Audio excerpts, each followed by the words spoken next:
the question is in the chat is eForms is free and JETFile. So JETFile JETFile enabled systems can be free as well. So you would be looking to a vendor that has a JETFile enabled system built in, and depending on the vendor itself. We have next question from Ashley: is JETFiling better than e-filing? I would say they both have their advantages. And that would be, you know, a combination of both actually would be a good way to support your business in both filings. Let's see here. Dawn, it does not cost to become an eForms e-filer. I have never been, I've never heard of a cost in communication with a DIR. Nor has anybody else stated to me that there is a cost to do so. Let's see here. I'm reading through these chats. With this system, do we have access to orders generated by the 𝗂𝐶𝗍𝗶? So Ed Elias,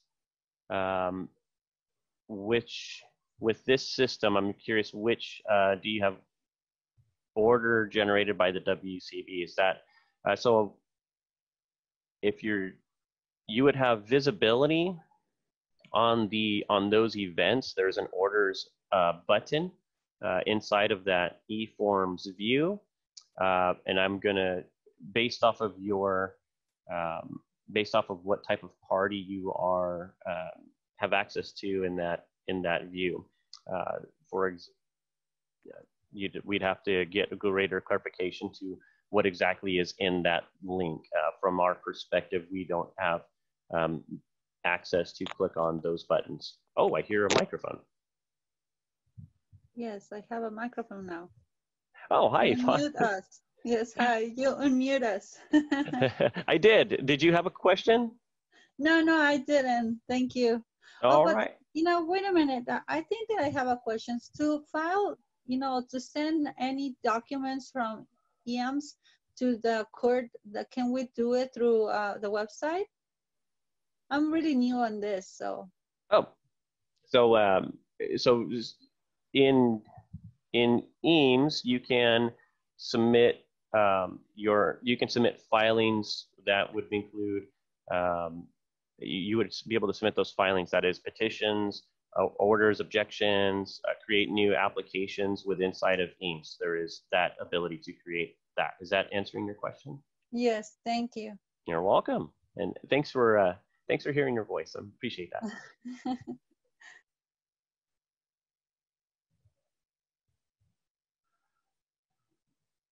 Okay, let's see here. I'm going to review a couple of more. I know we're at 37 minutes, and I want to be respectful to the rest of your lunch hour. And then we'll go ahead and call it.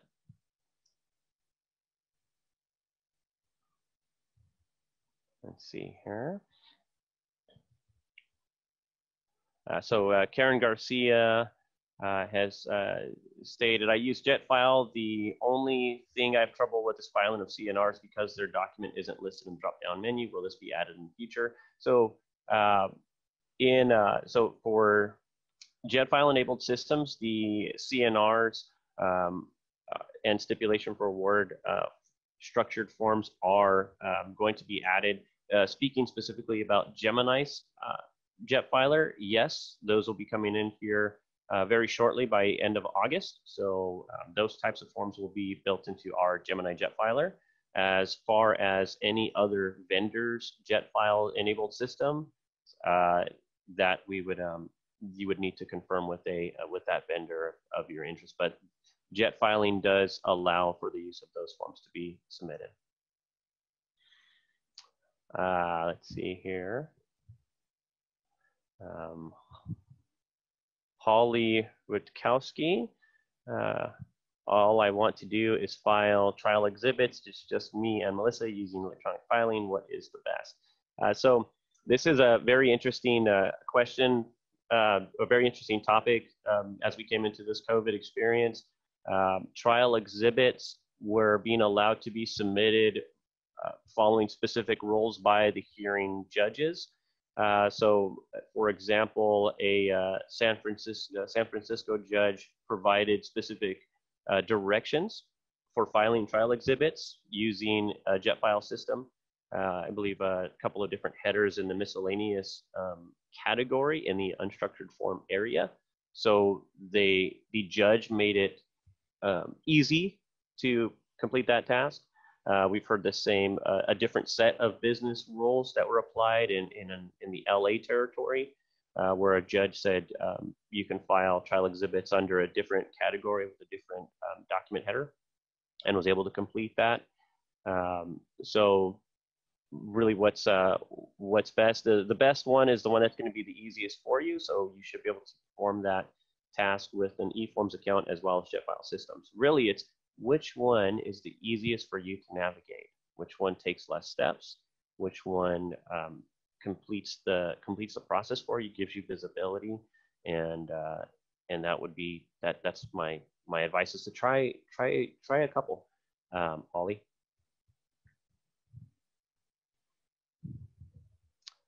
Greg Santiago, what specific documents can be filed in a JETFile system?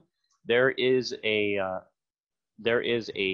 list on the EAMS JETFile website, but they do provide structured forms like the application for adjudication. They do provide the declaration of readiness to proceed and expedited hearing. They are providing the notice of allowance for lien. There's a list that we can provide for you, Greg, and then the unstructured forms list continues to grow. Plus, in this month of August started, there was testing going on for vendors to include new forms into their JETFile systems. That was allowed by the DIR. So that list is growing. So when you look at an eForms allowed document list, the comparison is not that different anymore. You're starting to see very similar forms that you were only allowed to file through eForms are now making their way into JETFile. So we can provide those websites and provide those links for you, Greg, to get you even deeper into the details, because there's a number of forms that are available. Let's see, Luis Vega. I see you got here a little late, but thank you for staying.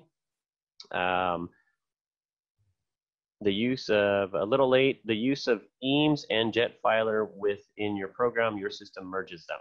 No.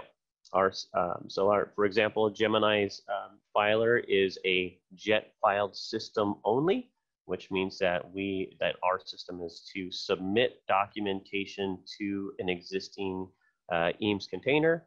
You would not be able to use a JETFile system to view contents of the EAMS container. The only application that allows you to do that is you would have to use your eForms account to peek into that container. All right, well, we're coming up here. We got another question here from Ed Elias. With the JETFile, can we download orders issued by the WCJ? So you would not be able to download content that already exists in an eForms container. So once again, you would not be able to view into the container. You're only able to submit to the container. Let's say JETFile systems are submission products only. And all right, well, let's see. Let's see, one last question, and then we'll go ahead and end this session. Question from Melissa. Okay, Richard's helping us answer that. Okay, So this is a question from Luis as well. I got here a little late. Let's see, I use 𝗰𝗄s. Let's see here. I use 𝗰𝗄s if there is an issue with the documentation in setup. Does that clear up with you? So I think he's trying to say if there is an error in a submission of a JETFiled system, and how would you go about clarifying or resolving an issue? So if you have a transaction ID, which you do, so you have a transaction ID from a JETFiled system that can be communicated to whichever JETFiled vendor you are using. So that transaction ID can be communicated to the DIR and ask for support, and they can, as well as if you have an eForms account, you can also confirm that filing as well. So you can see all of the filings that take place in the eForms account. So any discrepancies would be resolved and assisted completely by the DIR. Because once again, the JETFile system is a submission product. We can help to provide the tracking information. If you were to use ours, we could be able to provide tracking and do a little deep discovery work in there. But ultimately, if it's something that has to be resolved by the DIR in the law office, that's what it would end up doing. Okay, all right. Well, I want to just say thank you all for attending. Thank you once again for being here with our first ever webinar, and thank you for allowing me to be part of your lunchtime. So I'm going to go ahead and please keep a lookout for the next webinar coming up in this series, which we'll go ahead and announce here soon, as well as a follow-up survey from today's webinar. Thank you very much, and